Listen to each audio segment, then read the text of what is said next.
D'Addario's Trigger family of capos offers a buzz-free, in-tune performance for players of all kinds. They allow precise micrometer tension adjustment, ensuring the perfect clamping pressure, dialed into your exact playing preference, so you can set it and forget it.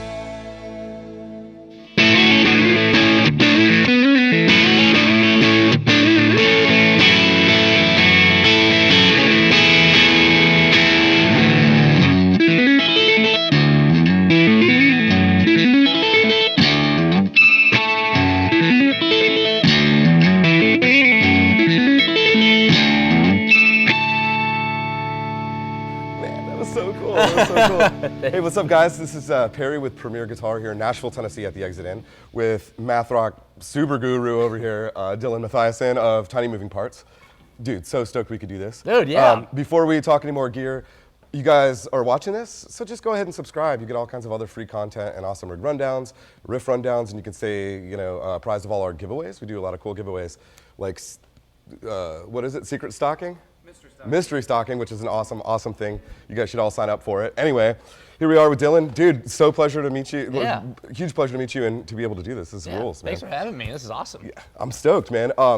For a number of reasons. Not only, we'll get to it in a minute, you play one of my favorite amps of all time, yes. But also I'm a huge Thin Line fan. How is it that you kind of came into this world? Yeah, so when I was 17, I saved up all my money that I worked at our family-owned grocery store in our small town. We're from Benson, Minnesota, really small town. And I saved up all my money, and I knew I wanted a Fender. Some of my favorite artists, Blink-182 is one of our favorite artists, like growing up for sure. And I remember like Tom DeLonge had like a Telecaster, or excuse me, a Stratocaster. So I knew I wanted either like a Stratocaster or a Telecaster, and I found this on, I think it was like on eBay. And I remember I really liked the color and like just the way it looked, the nice little F cut and stuff. Yeah. They're sweet. And then I bought it, and so that was 11 years ago. And kind of like if it ain't broke, don't fix it. So now I have 3 of them because I love all guitars, but like I just feel most comfortable, and I feel like creative-wise, like writing music, it just seems easier, more fluent for me when I'm on the Telecaster for some reason. But cool. And have you messed with Telecasters with just the standard setup with single coils? Not really. I've been just doing the regular humbuckers it's been coming with, and I don't. It's funny, we actually took the switch out of this guy because you hit it? I always hit it. I like to set it in the middle. So, yeah, when I'm like strumming or like going hard, I'll just accidentally hit it all the time. So the other 2, I haven't taken them out. I just like taped them up. This one was taped up for a long time, but I got it fixed like a couple tours ago. And when I got in the shop, they just like, yeah, you want to take it out? Is it just hardwired to the middle position? Yeah. That rules. Yeah. That's awesome. I've always had that problem with Les Pauls because it's up here. So when you're strumming, that's right. Yeah, so mine are always taped down too. Yeah. I totally get it. Well, that's a good workaround. Just remove the problem altogether. Yeah, exactly. Yeah, no kidding. Awesome. So with your other Thin Lines, are they for different tunings or are they just for backup? Yeah. So this guy, I do D, A, E, A, C sharp, E. So just like a nice, it's like a really nice, pretty open tuning, which is like, I would say like 60% of like TMP songs are like in this tuning.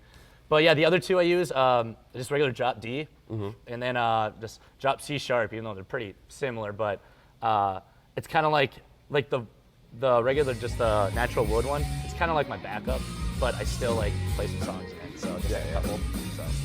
It's awesome to have some backups. Oh yeah. And be able to change. So you're pretty much on this unless you're in a different tuning. Yeah, exactly. Gotcha. Yeah. And I've messed around with like the FAC GCE tuning a lot. I messed around with DADGAD, and I've written some stuff in it, but it just seems like this is like the main one, the D, A, E, A, C sharp, E. It just helps, I guess, for our sound. It just works really well. So out of curiosity, have you had to augment your string gauges? I messed around with a bunch of different stuff. The one that I use all the time, though, is the 10 to 52 skinny top, heavy bottom Ernie ball.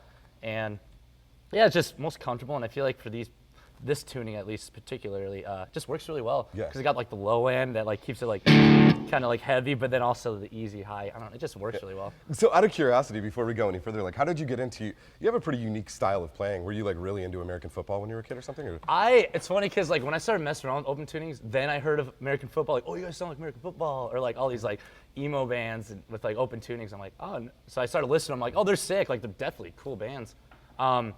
But there's this one band, Algernon Cadwallader, and they're a band from Philadelphia. And I remember they do open tunings because I was learning one of their songs. Like I think it was like,